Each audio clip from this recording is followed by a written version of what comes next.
ওমরে ফারুক রাদিয়াল্লাহু তাআলা আনহুর জীবনী থেকে। উনি ছিলেন ন্যায়পরায়ণ শাসক।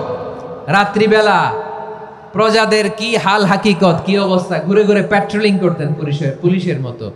তো সারা রাত প্যাট্রোলিং করে সারা রাত তিনি ঘুরেছেন কার কি অবস্থা দেখে শেষ রাতে তিনি ফিরে আসতেছেন। তিনি থাকতেন, সেই বুখারীতে এসেছে, কানা ইয়াসকুনু ফি আওয়ালিল মদিনা, মদিনার উঁচু এলাকায় থাকতেন।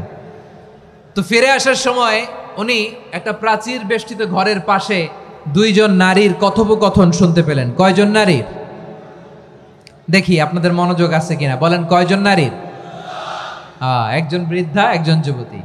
উনি কান লাগিয়ে শুনতে পাচ্ছেন। বৃদ্ধা মা, ওমর ফারুক কাউকে দেখতে পাচ্ছেন না, শুনতে পাচ্ছেন। বৃদ্ধা মা তার যুবতী মেয়েকে বলে, এই তাড়াতাড়ি ওটের দুধ দহন করে ওটের দুধের সাথে পানি মিশাও, তাইলে কালকে বাজারে মদিনায় বেশি দামে বিক্রি করা যাবে, লাভ হবে অনেক। বৃদ্ধা মহিলা এটা বললেন।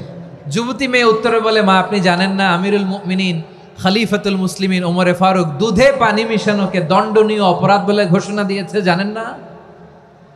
এবার বৃদ্ধা মহিলা বলে, আরে পাগলি, এই ভোর রাতে আমিরুল মুমিনিন ওমরে ফারুক আসবে কোত্থেকে?